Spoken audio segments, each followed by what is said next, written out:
वास्तव में दोनों की माता पिता की स्थिति ऐसी है कि शायद उनसे बात करना भी बहुत मुश्किल हो पा रहा था। उनकी माँ इतने सदमे में है कि बात भी नहीं कर पा रही थी। वो बार बार बेहोश हो रही थी और उन्हें बार बार पानी और दवाई दी जा रही थी ताकि वो होश में रहें। और पिता भी बात करने की स्थिति में नहीं थे। जब भी वो बात कर रहे थे उनकी आंखों से आंसू झलक रहे थे और कंटिन्यू हम उनको दिलासा दे रहे थे, तब जाकर के कुछ बहुत वो बोल पाए हमसे। और जो घटना हुई वास्तव में शर्म आती है कि एक बच्ची के साथ इतनी बड़ी घटना कैसे हो गई।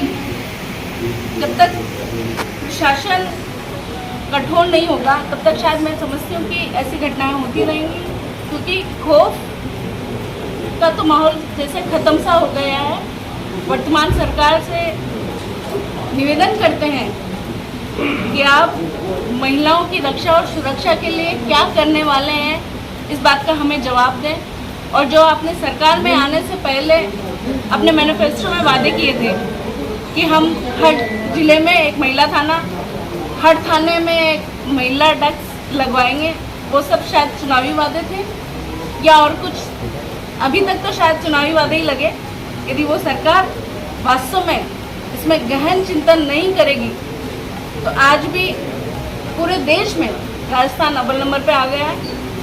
और हर जिले में हर दिन एक भी दिन ऐसा नहीं जाता जिस दिन अखबार में महिला उत्पीड़न को लेकर, महिला रेप को लेकर कोई ना कोई घटना नहीं है।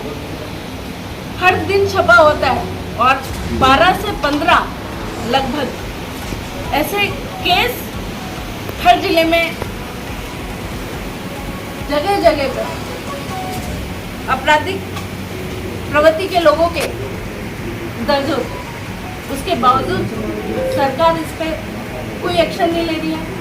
ये समझ में नहीं आ रहा कि क्या सिर्फ उनका ये चुनावी मुद्दा था या वास्तव में आत्मीयता से बहन बेटियों की रक्षा करना।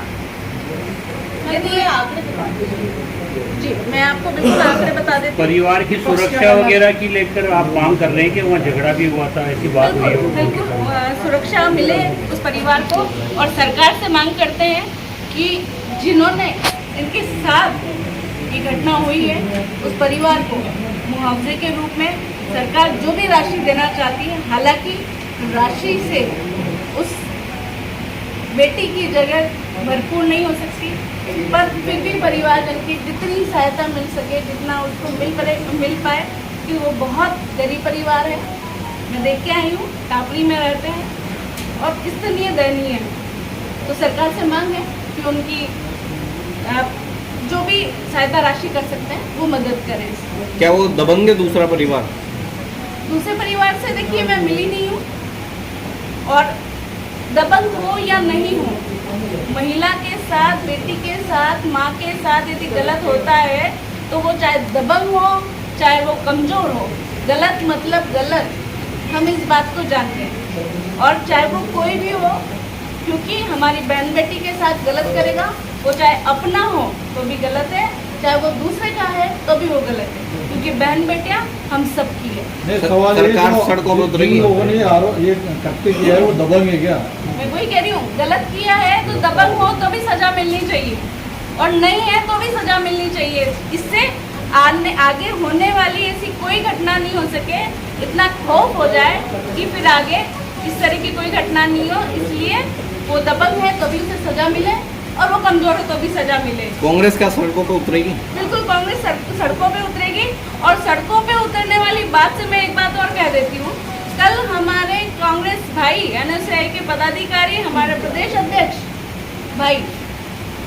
भाई विनोद जाखड़ जी भी आए हुए थे, और उन्होंने नीट को लेकर के जो प्रदर्शन किया, प्रशासन ने कितने गलत व्यवहार किया उनके साथ, उन्हें मारा पीटा, लाठीचार्ज किए।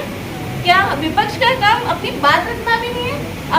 अपने शहर की, अपने देश की बेटियों के साथ, भाइयों के साथ जो नीट का एग्जाम हुआ, देश का इतना बड़ा सेंट्रलाइज्ड एग्जाम जो पेपर लीक हो गया, इतनी बड़ी बात को छुपाने का काम कर रही है भाजपा सरकार और मोदी सरकार। यदि हमारे भाइयों ने उस बात को उठाना चाहा उनके साथ लाठीचार्ज करके उनकी बात को दबाया जा रहा है। इतनी बुरी तरह से दर्दगी से उन्हें मारा गया। शर्म आती है ऐसी सरकार पे कि वो हमारे भाइयों के साथ, हमारी बहन बेटियों के साथ और हमारी युवा पीढ़ियों के साथ गलत कर रहे हैं। इससे अलग एक और है, सरकार ने जो शिक्षक भर्ती है 3rd ग्रेड की, उसमें 50% रिजर्वेशन दिया है महिलाओं को। क्या कहेंगे आप इसको? बिल्कुल, बहुत अच्छी बात है। इससे अच्छी बात और कुछ नहीं हो सकती। लेकिन शायद क्या ये सिर्फ कागजी बात ही रह जाएगी? जिस तरह से हर थाने में महिला डेस्क की बात कही थी उन्होंने, तो हम इस पर इम्प्लीमेंटेशन चाहते हैं, इस पर कार्रवाई होना चाहते हैं कि भाई कैसे भी करके यदि आप जो बोल रहे हैं अपनी बातों में खरे उतरें। यदि आप खरे नहीं उतर सकते हैं तो आप ऐसी कोई बात नहीं करें जिससे आज की युवा पीढ़ी, आज का नौजवान आपकी बातों में आता है। यही फर्क है हमारी सरकार में और भाजपा की सरकार में। हमारी कथनी और करनी में कभी अंतर नहीं रहा और इनकी कथनी और करनी में हमें